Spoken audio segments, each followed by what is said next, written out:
Wassalatu wassalamu ala rasulillah Sayyidina Muhammad bin Abdullah wa ala alihi wa mawalih. Subhanaka la ilma lana illa ma 'allamtana innaka antal alimul hakim. Rabbi shrah li sadri wa yassir li amri wahlul 'uqdatam min lisani yafqahu qawli. Limpahan rahmat berkah yang senantiasa Allah berikan kepada kita, alhamdulillah. Sehingga pada malam hari ini Allah Subhanahu wa taala mengizinkan lagi kepada kita berkumpul di tempat yang mubarakah.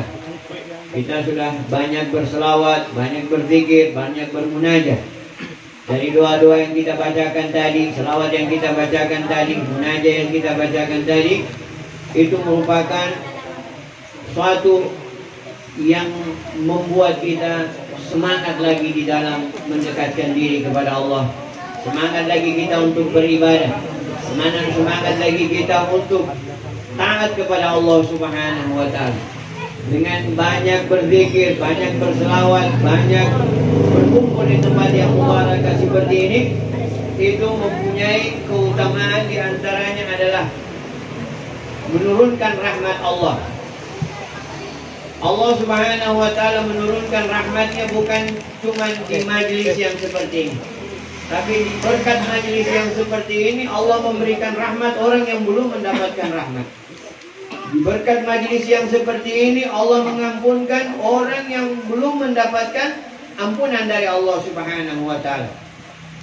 Jadi Habib Abdullah pernah mengatakan dalam sebuah perkataan beliau, apabila satu kaum berkumpul, berzikir, berselawat,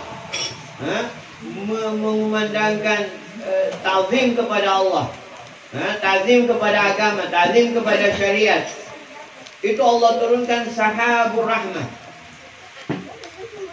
awan rahmat, awan yang menaungi orang-orang yang hadir. Apabila mereka sudah mendapatkan rahmat tersebut, kemudian Allah pindahkan rahmat tersebut kepada kaum yang belum mendapatkan rahmat Allah berkat kaum yang mendapatkan rahmat Allah. Ini adalah keutamaan daripada majelis-majelis yang seperti ini. Juga dikatakan di dalam kitabnya Imam Al-Ghazali disebutkan, satu majelis yang seperti ini mampu untuk menghapus dosa-dosa atau majelis-majelis yang tidak diridhai oleh Allah, atau majelis-majelis yang dimurkai oleh Allah dari 70 majelis. Jadi majelis satu begini mampu menghapus 70 majelis daripada majelis-majelis yang dimurka oleh Allah Subhanahu wa taala. Bagaimana kekuatan majelis ini? Ini sangat luar biasa. Sehingga kita wajib bersyukur kepada Allah atas kebaikan yang Allah berikan kepada kita di malam hari ini. Mudah-mudahan kebaikan ini menjadi catatan khusus di sisi Allah Subhanahu wa taala. Amin ya rabbal alamin. Salawat dan taslim atas junjungan kita Nabi Allah Muhammad sallallahu alaihi wasallam, yang berkat beliau Allah memuliakan kita, berkat beliau Allah kumpulkan kita di tempat yang mubarakah seperti ini. Alhamdulillah. Hadirin jamaah majlis Badrul Duja yang dimuliakan oleh Allah Subhanahu wa taala, untuk berhadapan dengan bulan Ramadan, para salaf kita juga bukan cuma di Tulo ini ya. Di Tulo ini artinya kita mengikut para salaf kita. Sebelum masuk bulan Ramadan, majelis-majelis memang ditutup untuk sementara karena kita akan berhadapan dengan bulan Ramadan. Jadi bukan berarti kita libur ini libur amal, tidak. Artinya kita sudah harus siapkan amal-amal persiapan untuk bulan Ramadan. Kata sebagian para ulama, di bulan Sya'ban seperti ini kita libur untuk mempersiapkan tenaga kita, pikiran kita, hati kita, amal kita untuk menghadapi bulan yang dimuliakan oleh Allah untuk umat Muhammad sallallahu alaihi wasallam. Bulan seperti ini kita dianjurkan untuk banyak berselawat kepada baginda Nabi Muhammad sallallahu alaihi wasallam. Jadi orang yang banyak berselawat di bulan ini, kata para salaf kita, insya Allah di bulan Ramadan dia sudah bisa dipastikan akan mendapatkan malam Lailatul Qadar. Jadi kita dianjurkan untuk banyak berselawat di bulan Sya'ban ini. Insya Allah kita bisa dipastikan termasuk orang-orang yang mendapatkan malam Lailatul Qadar. Sadar atau tidak, kita rasa atau tidak, insya Allah kita sudah masuk di dalam catatan orang-orang yang mendapatkan malam Lailatul Qadar. Termasuk juga dikatakan oleh para salaf kita, bulan Sya'ban ini termasuk adalah bulan untuk sudah mulai memperbanyak membaca Al-Quran. Kita libur di majelis sementara untuk memperbanyak membaca Al-Quran, sehingga kita masuk di bulan Ramadan, kita sudah akan meneruskan bacaan-bacaan bulan Ramadan yang kita sudah latih di bulan Sya'ban. Nah, karena bulan Sya'ban adalah syahrul shalah, bulan yang dimana anjurkan kita untuk banyak berselawat kepada baginda Nabi Muhammad dan juga dianjurkan banyak mengaji. Kita masuk di bulan Ramadan adalah syahrul Quran. Nah, kemarin Rajab kita sudah banyak beristighfar, karena Rajab adalah syahrullah, syahrul istighfar, bulannya Allah dan bulan dianjurkan untuk banyak beristighfar. Sya'ban adalah syahrul shalah ala Nabi. Sya'ban adalah bulannya baginda Nabi Muhammad SAW, dan bulan dianjurkan untuk banyak berselawat kepada baginda Nabi Muhammad SAW. Karena di bulan yang seperti inilah Nabi mendapatkan keistimewaan dari Allah Subhanahu wa Ta'ala, yang mana Allah dan para malaikatnya dan Allah perintahkan kepada kita semua orang-orang yang beriman kepada Allah untuk berselawat kepada baginda Nabi Muhammad SAW. Ini satu keistimewaan untuk Nabi Muhammad, yang mana semua umat Islam, orang-orang yang beriman kepada Allah, Allah himbau kepada mereka. Sebelum kita dihimbau oleh Allah, Allah dan para malaikatnya di atas sudah memberikan selawat kepada baginda Nabi. Kemudian Allah menghimbau kepada kita untuk berselawat kepada baginda Nabi Muhammad SAW. Di bulan yang seperti ini Allah turunkan kalam ilahinya, innallaha wa malaikatahu yusalluna 'alan nabi ya ayyuhalladzina amanu sallu 'alaihi wa sallimu taslima.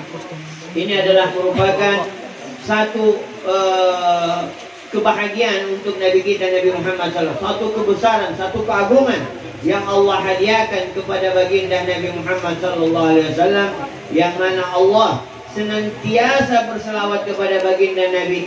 Sampai di saat ini, sampai di detik ini, Allah tidak hentinya untuk memberikan selawat dan salam kepada baginda Nabi Muhammad. Dan juga para malaikatnya Allah Subhanahu wa Ta'ala, Allah gerakan semua mereka untuk selalu berselawat kepada baginda Nabi Muhammad. Dan juga Allah perintahkan kepada kita, Allah menghimbau kepada kita semua untuk berselawat kepada baginda Nabi Muhammad SAW. Sehingga seorang hamba harus memberikan selawat kepada baginda Nabi Muhammad paling sedikit adalah 5 kali. Nah, kalau dikali 2 berarti 10 kali. Nah, tahiyat pertama dengan tahiyat kedua. Nah, di dalam sholat kita harus berselawat. Kalau kita tidak berselawat, khususnya di tahiyat terakhir, kalau tahiyat pertama, kalau kita tidak berselawat, tetap kita punya sholat sah, tapi duduknya kita di dalam tahiyat itu tidak sah, karena kita tidak berselawat kepada baginda Nabi Muhammad SAW. Karena tahiyat pertama adalah bukan merupakan suatu rukun, tapi dia merupakan bagian dari sholat. Apabila orang meninggalkan sholat tahiyat pertama di dalam sholat, tetap dia punya sholat sah.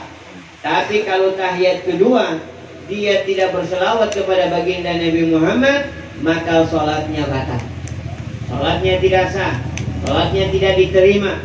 Sudah itu wajib kita harus berselawat kepada baginda Nabi Muhammad sehari 5 kali. Kalau dia pakai tahiyat pertama, berarti 10 kali kita selawat kepada baginda Nabi Muhammad SAW. Asyhadu an la ilaha illallah wa asyhadu anna Muhammadar Rasulullah. Allahumma shalli ala Sayyidina Muhammad. Kalau ente tidak baca itu, tidak sah ente punya sembahyang. Nah, itu paling kurang seseorang hamba berselawat kepada baginda Nabi Muhammad 5 kali. Paling kurang ini. Kalau dia tidak berselawat, berarti dia tidak termasuk orang yang bahagia. Berarti dia tidak sembahyang. Kalau orang sudah tidak sembahyang, termasuk orang yang celaka. Orang yang celaka kalau orang tidak sembahyang. Nah, maka dianjurkan kita di dalam sholat untuk berselawat kepada baginda Nabi Muhammad SAW. Ini adalah merupakan keistimewaan yang utama yang Allah berikan kepada baginda Nabi Muhammad SAW. Sehingga di bulan yang seperti ini, kata para salaf kita, dianjurkan untuk memperbanyak berselawat kepada baginda Nabi Muhammad. Orang yang banyak berselawat kepada baginda Nabi Muhammad SAW di bulan Sya'ban seperti ini, sudah bisa insya Allah dipastikan dia termasuk orang-orang yang akan mendapatkan malam Lailatul Qadar. Insya Allah mudah-mudahan kita termasuk orang-orang yang banyak berselawat kepada baginda Nabi Muhammad di bulan yang seperti ini. Insya Allah kita termasuk orang-orang yang mendapatkan malam Lailatul Qadar. Hadirin yang dimuliakan oleh Allah, pentingnya kita bermajlis seperti ini akan selalu mengembalikan arwah baik kita di dalam diri kita. Kalau kita tidak bermajlis, arwah syaitan yang selalu menarik kita untuk selalu berbuat yang tidak baik. Kalau kita sudah bermajlis seperti ini, paling tidak banyak yang tidak baik yang akan kita tinggalkan. Kalau kita sudah bermajlis seperti ini, kalau orang lihat kita tidak berbuat baik di jalan di mana, orang akan bilang, ini anak ini kau ini biasa di majelis kan, kenapa kau berbuat begini? Sudah malu lagi dia, ya kan? Tapi kalau orang yang tidak berbuat majelis, yang tidak sering hadir di majelis, tidak ada dia peduli yang begitu-begitu. Biar dia mau bilang jahat lagi, ya? Tidak ada rasa malu di dalam hati. Orang kalau sudah ada rasa malu, itu sudah termasuk orang yang baik. Orang yang sudah punya rasa malu di dalam hati, itu sudah termasuk orang baik. Apalagi apabila dia telah bermajlis seperti ini, paling tidak kalau dia berbuat tidak baik, ada rasa menyesal di dalam hatinya. Itu Allah pasti akan taruh. Kenapa? Karena dia punya kebaikan yang banyak, yang sudah dia buat, yang dia rutini. Karena dia termasuk orang yang lemah, maka Allah cuma taruh di dalam hatinya adalah rasa menyesal. Tapi kalau orang yang tidak bermajlis yang seperti ini, berbuat jahat, dia tidak ada rasa menyesal di dalam hatinya. Ini orang jahat, ini orang yang tidak baik, ini yang ditakutkan adalah mati dalam keadaan su'ul khatimah. Ini untungnya kita bermajlis. Kalau kita sudah bermajlis seperti ini, ada berbuat dosa, ada berbuat yang tidak baik. Nanti kalau kita termenung atau datang di majlis berikutnya, sudah rasa, ya Allah, kenapa kita kemarin, ya Allah, minta ampun. Dia bertobat lagi. Itu termasuk satu kebaikan sudah yang Allah berikan kepada orang-orang yang selalu hadir di majlis yang seperti ini. Ini kebaikan.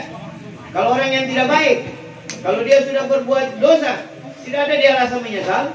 Tidak ada dia rasa rasa berdosa. Ini orang bahaya.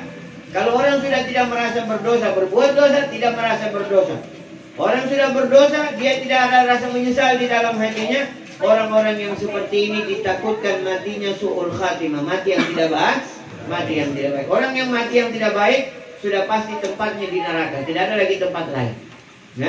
Tidak ada lagi tempat lain. Kecuali dia berteman dengan orang-orang baik. Orang-orang baik yang selalu mendoakan kepadanya, mudah-mudahan Allah ampunkan dia punya dosa di barzakh sana. Tapi orang-orang yang selalu bermajlis yang seperti ini, insya Allah mati-mati mereka adalah mati su'ul khatimah. Kenapa? Karena mereka apabila berbuat yang tidak baik, apabila berbuat kesalahan, pasti Allah taruh di dalam hati mereka penyesalan. Pengampunan, minta ampun sama Allah. Ya Allah, ampunkan ya Allah. Tengah malam paling tidak, datang di majelis berikutnya paling tidak, ada Allah rasa taruh di dalam hati mereka adalah penyesalan-penyesalan. Orang kalau sudah dapat itu penyesalan-penyesalan, sudah termasuk dalam golongan orang-orang yang mau diperbaiki oleh Allah Subhanahu wa Ta'ala. Mudah-mudahan kita bisa dapatkan semua itu insyaallah. Sehingga jangan pernah kita malas untuk hadir di majelis-majelis seperti ini. Karena majlis yang seperti ini sangat menguntungkan dunia dan akhirat kita. Sangat menguntungkan dunia dan akhirat kita. Hadirin yang dimuliakan oleh Allah Subhanahu wa Ta'ala, para salaf kita setelah menutup majlis seperti ini, ayo mari kita sama-sama mempersiapkan kita punya diri untuk berhadapan dengan bulan yang sangat dimuliakan yang Allah khususkan untuk umat Muhammad sallallahu alaihi wasallam. Dia adalah syahrul Quran, syahrul ibadah, syahrul ta'ah, syahrul sujud, syahrul ruku.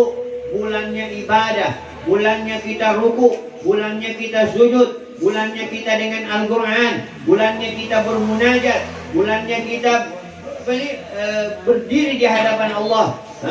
Allah tambah kita punya ibadah yang kita tidak bisa dapatkan di bulan-bulan lain. Yang itu kita ibadah tarawih. Yang mana ibadah tarawih termasuk adalah salat malam.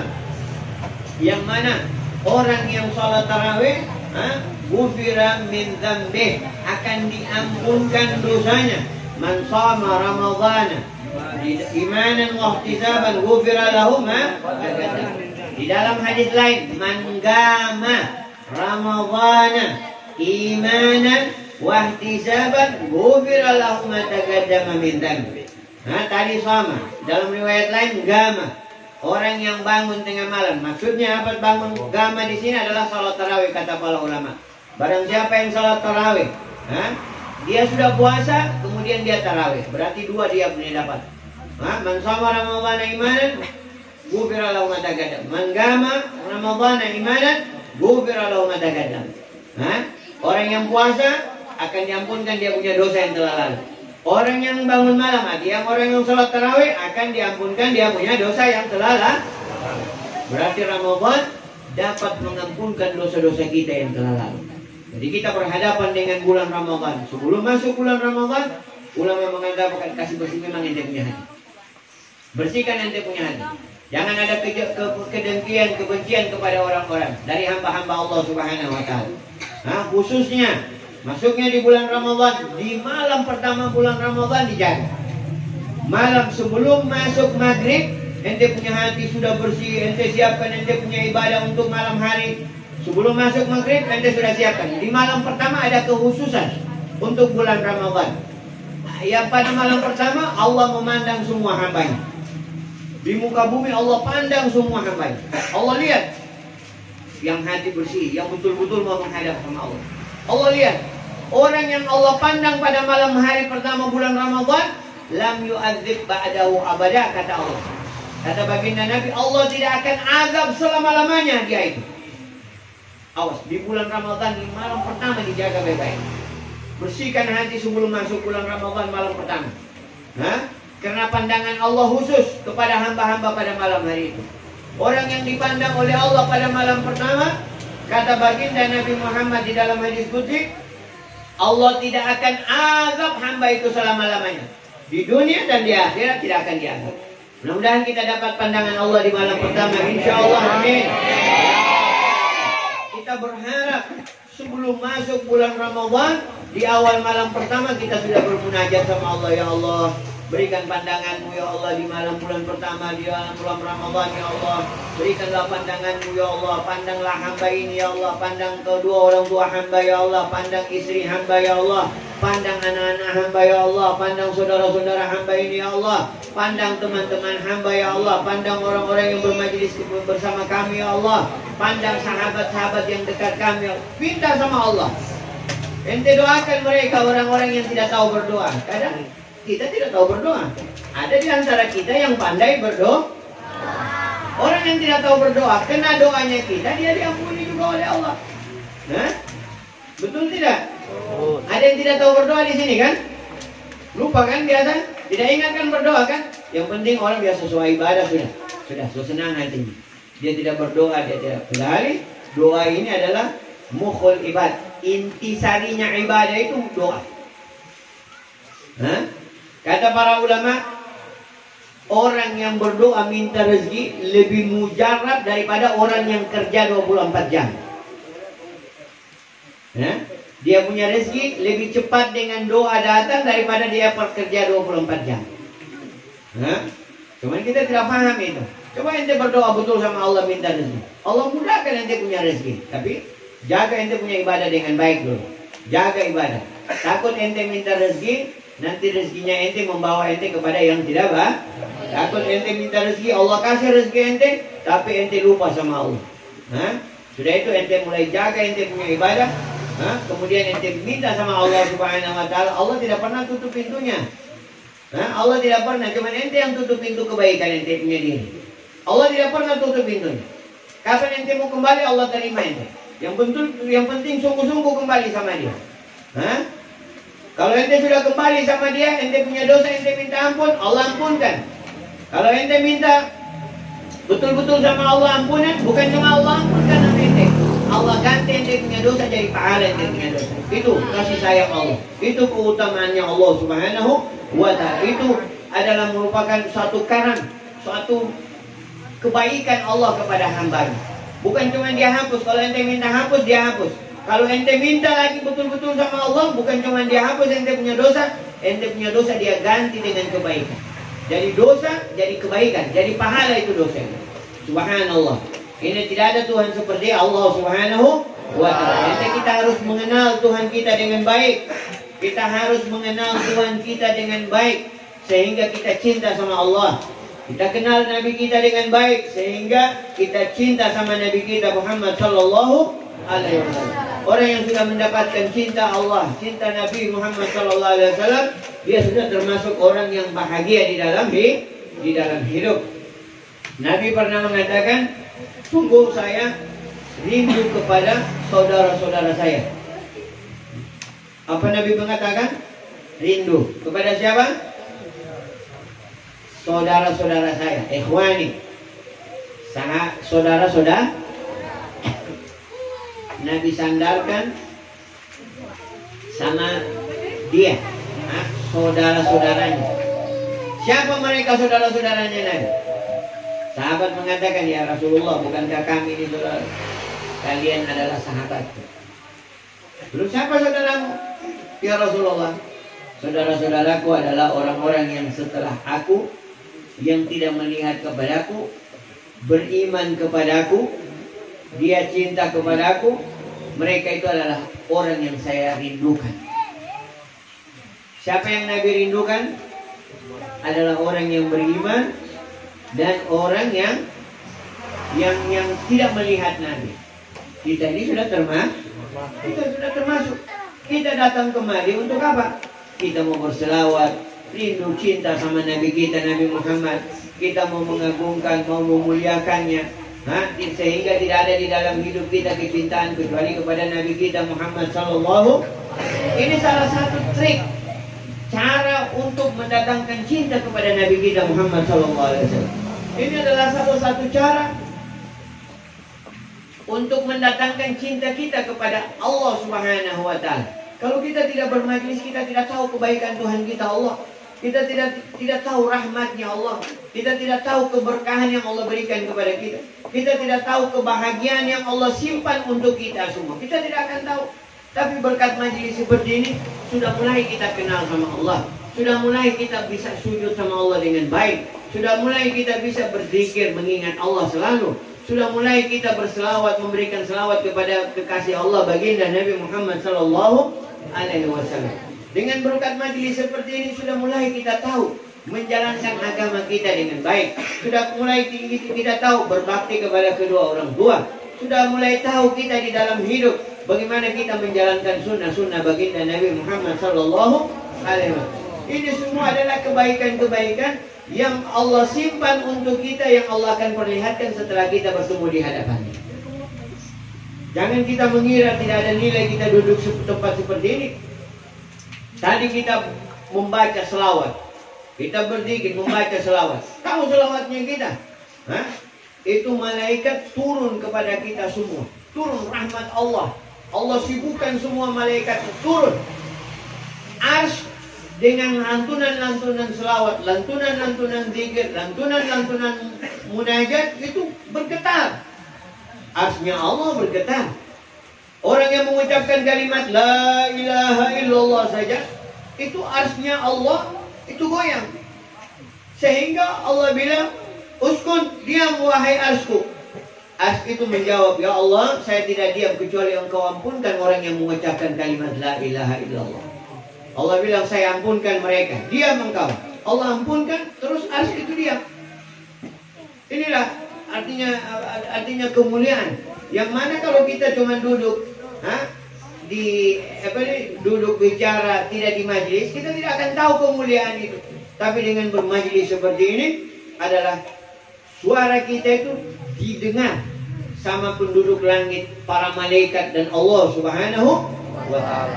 Bayangkan Allah perintahkan malaikat, ada namanya malaikat Sayaratun, malaikat yang Allah perintahkan untuk berputar di dunia ini hanya khusus untuk mencari majelis-majelis yang menyebut nama Allah. Majelis-majelis zikir, majelis-majelis yang berselawat. Malaikat Allah perintahkan khusus di dunia ini cari mana majelis-majelis yang menyebut nama Allah.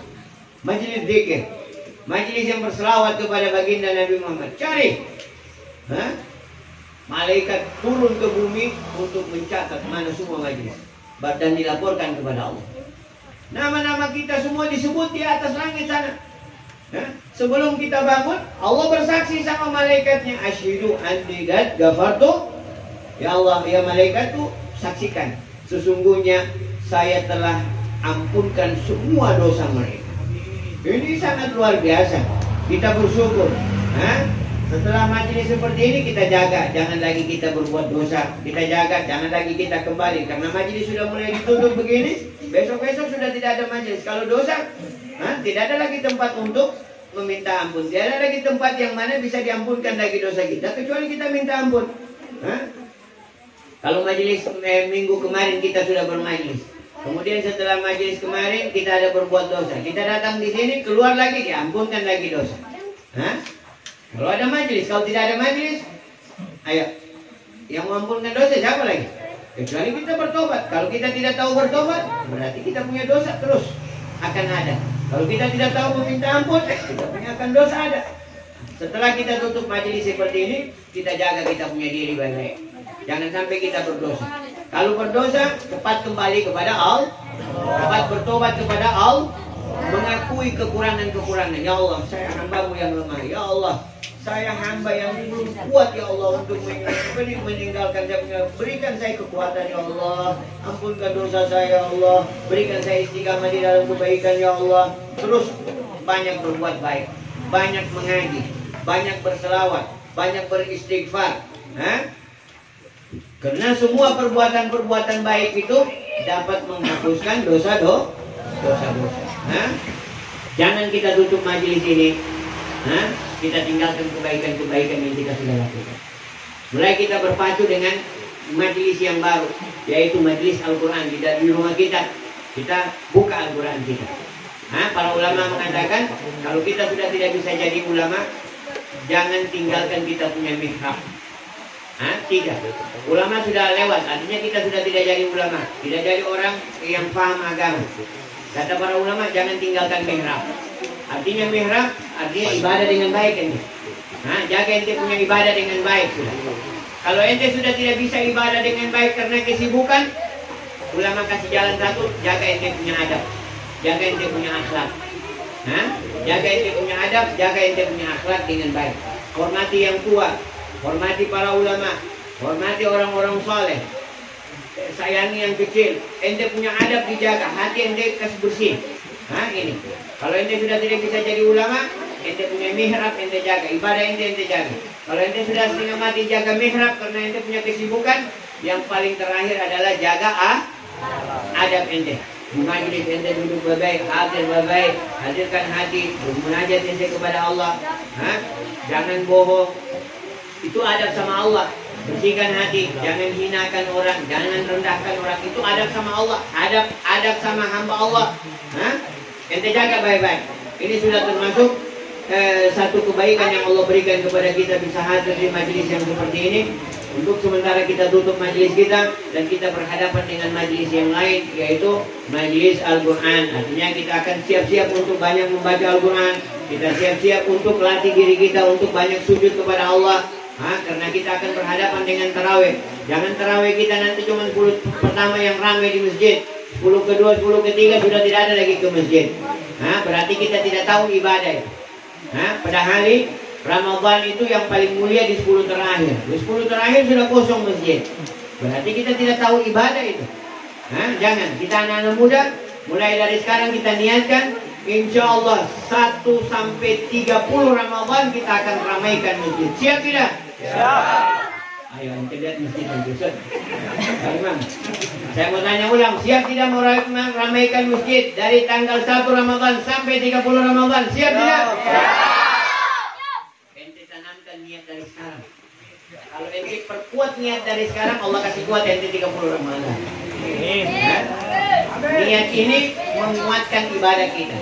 Jadi niat dari ya Allah, saya betul-betul ya Allah mau memakmurkan masjid dari tanggal 1 Ramadan sampai tanggal 30. Ya Allah, saya niat.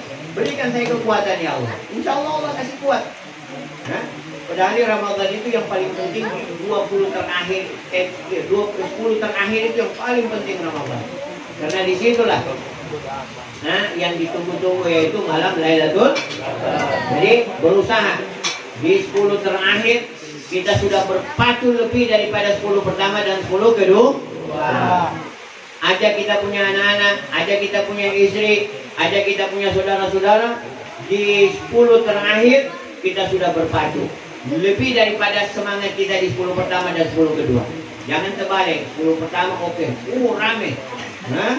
Apalagi perempuan-perempuan itu. Perempuan-perempuan kalau pergi taraweh bisa terlalu lama tidak? Ya, kita orang nalenge.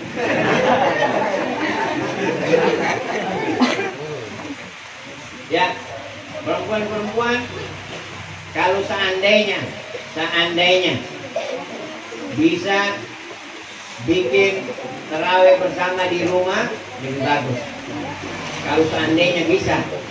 Kalau memang tidak bisa, maka kita pergi tarawih dengan menjaga aurat dengan baik. Biasa saya lihat perempuan kalau sudah pergi tarawih, rame-rame, DP kerudung digendong. Kerudungnya digendong nanti dipakai di masjid. Kalau begitu modelnya pergi tarawih, saya bilang sama perempuan, lebih bagus tidak usah pergi tarawih. Tidur di rumah, tidak usah tarawih di rumah, lebih afdal daripada pergi model kayak tadi. Sudah dengar? Berarti ibu-ibu tidak dengar. Tiada mic di dalam. Ada? Oh. Oke. Saya ulang. Kalau ada kita punya anak-anak, perawan-perawan, pergi masjid, bagendong kudung, bagendong ruyu. Tidak pakai jilbab, bagendong ruyu. Sampai di masjid baru dipakai di Peru. Mau pergi mana? Mau pergi taraweh. Sampai di masjid dia pergi taraweh sampai terakhir. Oke. Saya bilang, ini bukan fatwa, ini hukum. Saya bilang, paling afdal dia tidak usah pergi taraweh. Di rumah tidak usah taraweh. Tidur. Lebih afdal daripada dia pergi model kayak tadi. Sudah dengar? Ibu-ibu dengar? Jadi dibikin itu ya. Jadi kalau memang dia mau tarawih, cari masjid yang paling dekat. Kalau dia mau pergi tarawih dengan rasa malu, artinya tutup aurat, dengan nundukkan kepala, berjalan mengharapkan untuk mendapatkan pahala jamaah yang lebih besar di masjid. Sampai di masjid, dia tutup, jaga diri. Begitu keluar dari tarawih, dia kasih pulang semua laki-laki dulu, baru orang gerombolan pulang. Atau dia pulang duluan sebelum laki-laki keluar. Jangan pergi niat ke masjid tarawih, pergi niat, nanti mau ketemu mau ketemu sama pulang sama-sama. Kalau ada begitu niat dari rumah, saya sampaikan. Kalau sudah ada niat begitu dari rumah, saya anjurkan tidak usah tarawih di rumah. Tidak usah tarawih di rumah. Lebih afdal, lebih banyak pahala dia daripada dia pergi tarawih model yang ada tadi niat begitu. Sudah dengar ini semua? Laki-laki juga begitu, bukan cuma perempuan. Kalau sudah ada niat begitu, cepat dihindarkan niat itu yang tidak baik, dihindar. Jadi kita jaga kita punya agama dengan baik. Artinya di dalam agama kita menjaga untuk tidak berbuat dosa lebih afdal daripada beramal. Saya ulang, di dalam agama kita menjaga untuk tidak berbuat dosa lebih afdal daripada beramal. Sudah dengar itu? Paham? Menjaga untuk tidak berbuat dosa lebih baik, lebih afdal daripada beramal. Sudah paham? Mudah-mudahan kita dilindungi oleh Allah, dijaga oleh Allah, diberkahi oleh Allah, oleh Allah, oleh Allah, dibimbing oleh Allah. Tuhan selain Allah, Allah tumpuan kita, Allah tempat munajat kita, Allah tempat meminta kita. Ampunkan semua yang hadir ya Allah, ampunkan semua orang tua kami ya Allah, ampunkan semua sahabat kami ya Allah, ampunkan semua orang yang bersama kami ya Allah. Lindungi kami selalu ya Allah, berikan pandangan-Mu kepada kami ya Allah, muliakan kami ya Allah, berikan kami semangat untuk selalu mendekatkan diri kepada-Mu ya Allah. Tiada tempat kami bersandar kecuali kepada-Mu ya Allah. Tidak ada tempat kami berharap kecuali kepada-Mu ya Allah. Tidak ada ampunan kecuali dari-Mu ya Allah. Ampunkan semua kami ya Allah, rahmati semua kami ya Allah, berkahi semua kami ya Allah. Jauhkan kami dari perbuatan yang tidak baik, lindungi kami dari perbuatan yang tidak Engkau inginkan. Jagalah hati kami ya Allah, bersihkanlah hati kami ya Allah. Hilangkanlah rasa dengki, rasa iri, rasa hasud, rasa benci di dalam hati kami ya Allah. Ya Allah, ya Allah, luaskanlah rezeki kami ya Allah, berikanlah kesehatan kepada kami ya Allah, keluarga kami ya Allah, saudara-saudara kami ya Allah, saudara-saudara yang dekat bersama kami ya Allah, berikanlah kesembuhan kepada kami dan mereka ya Allah. Rabbana taqabbal minna innaka antas samiul alim wa tub 'alaina innaka antat tawwabur rahim. Jadikan kami orang-orang yang selalu sujud, orang-orang yang selalu rukuk, orang yang selalu berhadapan dengan-Mu ya Allah, orang-orang yang selalu membaca kitab-Mu ya Allah, orang-orang yang selalu mengerjakan sunnah kekasih-Mu Muhammad sallallahu alaihi wasallam. Rabbana atina fid dunya hasanah wa fil akhirati hasanah wa qina adzabannar. Wa sallallahu ala sayyidina Muhammadin wa ala alihi wa sahbihi wasallam. Walhamdulillahi rabbil alamin. Wassalamualaikum warahmatullahi wabarakatuh.